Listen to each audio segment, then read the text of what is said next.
This is NBC Connecticut News at 11. This victory is resounding. It's resounding across the city. And it sends a message. And it's a message for change. And that change is coming in New Haven. For the first time in 6 years, the city will have a new leader. Thanks for joining us for tonight's special 2019 coverage. I'm Mike Heidick. And I'm Keisha Grant. Justin Elicker beat three-term incumbent Tony Harp again after winning the Democratic primary 2 months ago. We've got live team coverage across the state, bringing you the very latest on our local races. We begin with NBC Connecticut's Leslie Mays. She is with the Elicker campaign. Leslie. Yeah, Mike and Keisha, we did it. Those were the first words, the first public words from Justin Elicker to his supporters tonight. 6 years after losing to Tony Harp tonight, he beat her, and now he is preparing to become mayor of the city of New Haven. He says his first priority is going to be uniting the city. I will be mayor no matter what you look like, where you came from, how much money you have, what kind of political connections you have. I will represent you, and I pledge that here tonight.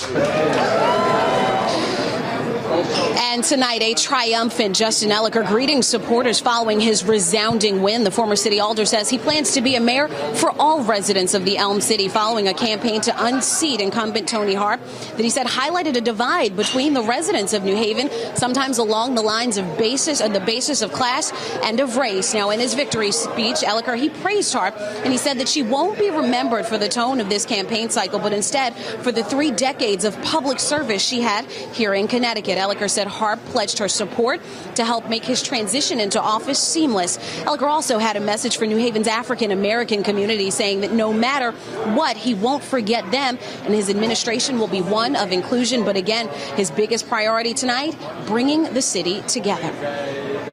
This is about moving New Haven in a direction where there's more accessible government, where we're implementing policies that impact people in the community that are struggling to get by. This isn't about a win. And talking about the win tonight, Justin Elicker, he's just joined me. We're going to try to get a quick question in. The mayor-elect of New Haven, how excited are you about this, and what do you think your win represents? You know, I'm really excited. Our team is really excited. We've been working towards this moment for months and months and months. And obviously, you don't know until game day how things are going to go, and the margin of victory was significant. You plan to hit the ground running, right? You said that tomorrow you've got this open house plan? Yeah, we're going to meet with the press tomorrow, and Mayor Harp called me to congratulate me tonight and express her interest in working for a smooth transition. So I'm excited to get the team together and start moving. All right. Well, thanks again for joining us, and congratulations on your victory. So uniting the city, that the goal of Justin Elicker, now elected the new mayor of the city of New Haven. Reporting live in New Haven, I'm Leslie Mays, NBC Connecticut News. Good job, Leslie. Thank you. Our Live Decision 2019 coverage continues now with Caitlin Burchell. She's live at New Haven City Hall with Tony Harp's campaign. And as you just heard Elicker say, Harp called him tonight to concede. Caitlin. That's exactly right, Keisha. She congratulated him as well. Tonight, Mayor Tony Harp stood proud of what she's accomplished in her 6 years of leadership here at City Hall in New Haven. Now the city prepares for its next chapter. The 3-term incumbent conceded just before 9 o'clock tonight in front of a room of unwavering supporters at the East Rock Lodge. They've stood by her through the thick and thin of the past couple of months. Harp restarting her suspended campaign after losing to Justin Elicker in the Democratic primary in September. Her name appeared today on the Working Families Party line. Now, Mayor Harp hopes constituents remember her focus on children in the city of New Haven. And she congratulated Elicker, as I mentioned, and pledged to help the administration prepare for their future duties. My service to the city and its residents will continue as a citizen, and I will be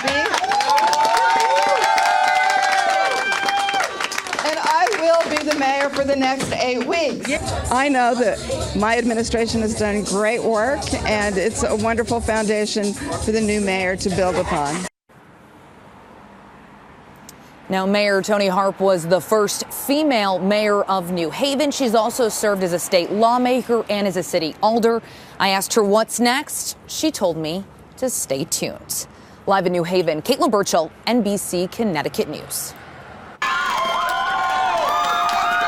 And look at that scene there. Nothing but cheers at La Boca Restaurant in Middletown tonight as the crowd learns political newcomer Ben Florsheim will become the next mayor of the city. Three-time former mayor and Republican Sebastian Giuliano is blaming low voter turnout for his loss. NBC Connecticut's Kristen Johnson has been following the race close. She joins us live from Middletown with more tonight. Kristen. Mike and Keisha, the youth movement won tonight as history was made in Middletown. 27-year-old Ben Florsheim becomes the youngest person ever elected mayor of this city.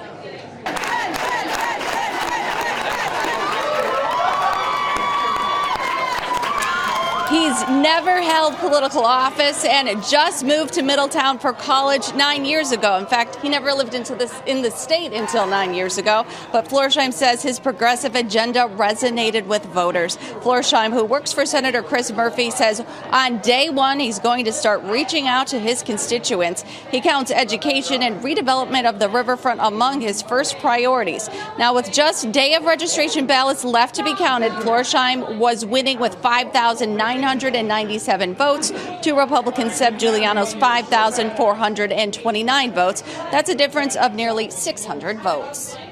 People in this city have seen what people around the country are seeing. They're seeing what the Republican Party has come to stand for.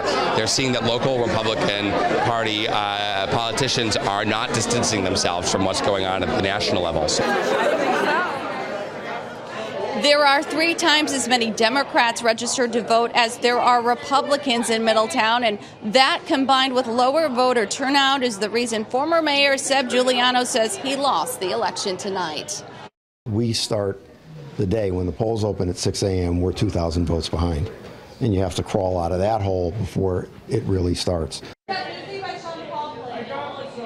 Now, Giuliano, who also served 3 terms as mayor and is currently on the Common Council, says he does not expect to win. Sorry, we're live. He does not expect to run again for mayor. Meanwhile, the current mayor of Middletown, who until tonight was the youngest person ever elected mayor when he began serving here in Middletown at the age of 32, decided not to run for re-election.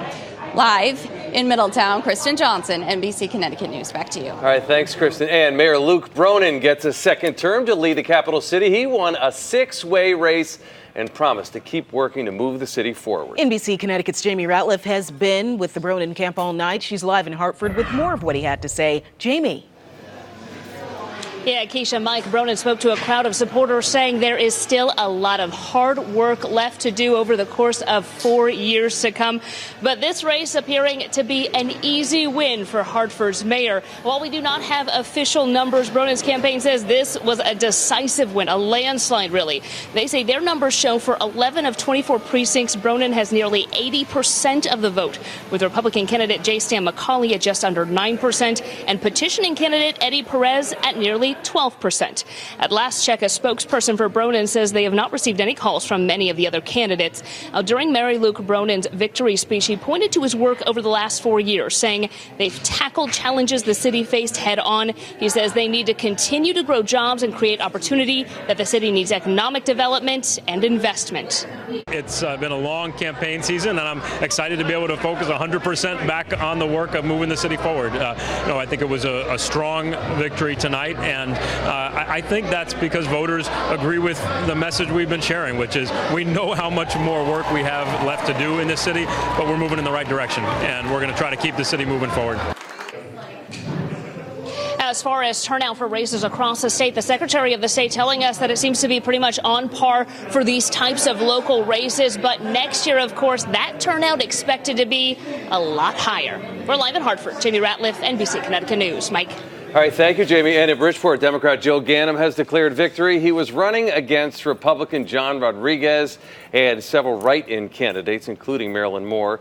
Ganim beat Moore in the Democratic primary, but there was a legal battle after allegations of voter fraud. East Haven will have a new mayor. Democrat Joseph Kafora defeated Republican Big Steve Tracy by about 700 votes. We're following some breaking news out of Manchester tonight where election night actually took a terrible turn. Yeah, the chairman of the town Republican committee died after he was hit by a car outside a watch party. It happened on Hartford Road near Fairfield Street. NBC Connecticut's Matt Austin is live in Manchester as reaction pours in from all across the state. Matt. Yeah, Keisha and Mike, a difficult night for Republicans as they gathered here at this restaurant just outside. This road was shut down for hours as investigators were trying to figure out what led to the deadly crash out here. Tonight, family, friends, and politically active people are mourning the loss of John Deeb, the chairman of the Manchester Republican Town Committee. John was a great guy. He was a tremendous hard worker. He always did so much for the local party. It was, his heart and soul. He always poured into it, and it's just a huge loss for us. Tonight, a somber mood at the Hartford Road Cafe, where Republicans gathered to watch election results. This is a staggering loss. John Deeb was dedicated to this community. We will miss him very much, and this is just utterly, utterly shocking, and we're all so very sad over his loss. They watch as investigators just outside the cafe piece together the crash that took Deeb's life on Hartford Road at Fairfield Street. Lieutenant Ryan Shea says it appears Deeb was crossing the road when he was struck by a car, leaving election-related clipboards scattered on the road. It's a tragic situation for anyone when there's a loss of life involved. Police say the car involved did stop and the driver is cooperating. In a post on Facebook, the Connecticut Republican Party sent their condolences, writing in part, "John was a great chairman who dedicated his time to Connecticut Republicans, and his legacy will stay with our party forever." It's not just a huge loss for the Republicans, it's a huge loss for the whole community. He was a great member of the Manchester community, and it's going to take a while to get over this. And please ask anyone who saw anything out here to give them a call. We're live tonight in Manchester. Matt Austin, NBC Connecticut News. All right, last night at 11 o'clock, we were talking about two possible scenarios, two possible tracks for this storm Thursday night to Friday morning. It looks like the warmer track is going to win out. The storm's going to track a little bit farther to the north. So what does that mean? Well, it means a period of rain for Thursday evening and Thursday night with a brief change to snow. I think some towns will see some flakes by Thursday night, but the odds of accumulation are fairly low right now across Connecticut. Skies have cleared after some clouds earlier. We also had some dense fog in eastern Connecticut earlier this evening. That fog has lifted. Temperature now in Hartford, 49 degrees. Live First Alert Doppler radar is quiet. And tomorrow we've got a beautiful day. Temperatures when you wake up in the morning, mid to upper 30s across the state. Some low 30s, especially up through portions of Litchfield County. By midday, we'll see plenty of sunshine. We're up to 50.